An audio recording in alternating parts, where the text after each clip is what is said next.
অভিনব উদ্যোগ রাজ্য সরকারের। দুয়ারে দরকার। দুয়ারে রেশনের পর দুয়ারে স্বাস্থ্য পরিষেবা পৌঁছে দিতে শুরু হলো ভ্রাম্যমাণ চিকিৎসা কেন্দ্র। এদিন ঝাড়গ্রামের জেলায় 4টি মেডিকেল ইউনিট চালু করা হয়। 2011 সালে সরকার পরিবর্তনের সাথে স্বাস্থ্য ব্যবস্থারও আমূল পরিবর্তন হয়েছে ঝাড়গ্রাম জেলায়। জেলায় এখন মেডিকেল কলেজ সহ 3টি সুপার স্পেশালিটি হাসপাতাল। স্বাস্থ্য কেন্দ্রের সংখ্যাও বেড়েছে অনেকটাই। বেলেপাহাড়ি লালগড় এখন ব্লক হাসপাতাল। তারপরও প্রত্যন্ত এলাকার মানুষের সুবিধার জন্য রাজ্য সরকার ভ্রাম্যমাণ স্বাস্থ্য পরিষেবা চালু করলো। মাননীয় মুখ্যমন্ত্রী মমতা বন্দ্যোপাধ্যায়ের স্বপ্নের প্রকল্প আপনারা দেখেছেন যে মানুষের সুস্বাস্থ্যের জন্য উনি কাজ করে গেছেন।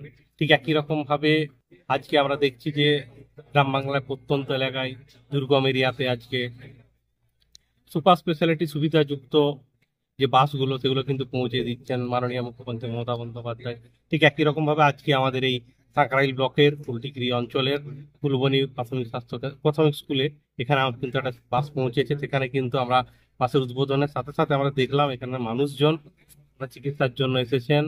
ওনারা এখানে সমস্ত রকম ব্লাড টেস্ট থেকে শুরু করে সিটি থেকে শুরু করে সমস্ত ধরনের ওষুধ যেগুলো প্রয়োজন মানুষের সেগুলো কিন্তু এখান থেকে তারা পেয়ে যাচ্ছেন। অর্থাৎ প্রত্যন্ত এরিয়ায় মানুষও যাতে কোনোভাবে মাননীয় মুখ্যমন্ত্রী মমতা বন্দ্যোপাধ্যায়ের দুয়ারে ডাক্তার, দুয়ারে রেশন যেমন চালু হয়েছে, ঠিক একই রকম আজকে দেখেছেন দুয়ারে চিকিৎসক সহ পুরো একটা হাসপাতাল বলতে পারি আমরা। এই চিকিৎসা কেন্দ্রটা কিন্তু উঠে এসেছে পশ্চিমবঙ্গ সরকারের ঐকান্তিক প্রচেষ্টায়। মাননীয় মুখ্যমন্ত্রী মমতা বন্দ্যোপাধ্যায়ের মস্তিষ্ক প্রসূত এই যে প্রকল্প, তো তার শুভ উদ্বোধন আজকে আমাদের এখানে। স্বাস্থ্য কেন্দ্র থেকে কিছুটা দূরে অবস্থিত গ্রামবাসীদের সুস্বাস্থ্যের লক্ষ্যে এই ভ্রাম্যমাণ স্বাস্থ্য পরিষেবা, যা এবার বিধানসভা ভোটের আগে এক বড় চমক। গোপীবল্লভপুর বিধানসভার সাঁকরাইল ব্লকের ফুলবনী প্রাথমিক বিদ্যালয় চত্বরে ফিতে কেটে এই প্রকল্পের আনুষ্ঠানিক উদ্বোধন করেন গোপীবল্লভপুরের বিধায়ক ডাক্তার খগেন্দ্রনাথ মাহাতো। তারপর নিজেই রোগী দেখেন, গ্রামবাসীদের শারীরিক পরীক্ষা করে প্রেসক্রিপশন লেখেন এবং প্রয়োজন অনুযায়ী ওষুধ দেন। এদিন বিধায়ক জানান, প্রত্যন্ত এলাকার মানুষ যাতে প্রাথমিক ও জরুরি চিকিৎসা পায় তার জন্য সরকারের এই উদ্যোগ।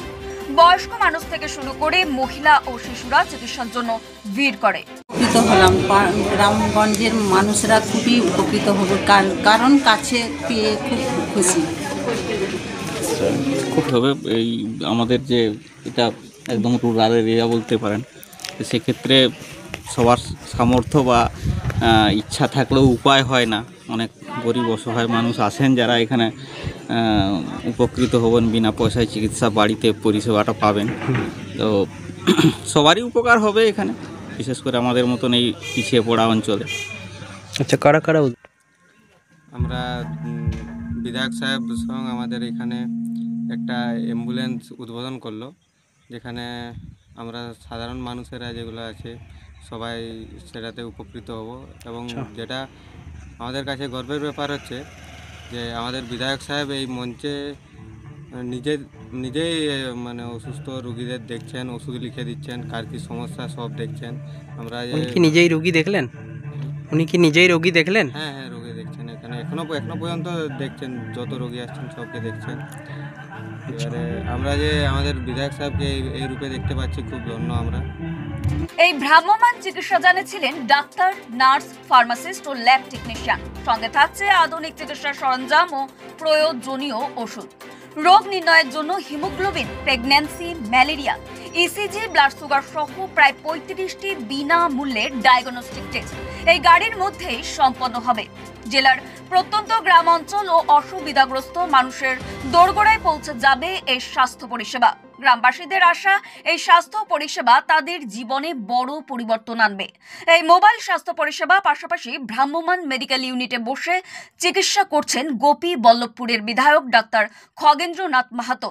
ডাক্তার বিধায়ককে পুরনো রূপে পেয়ে খুশি এলাকার সাধারণ মানুষ।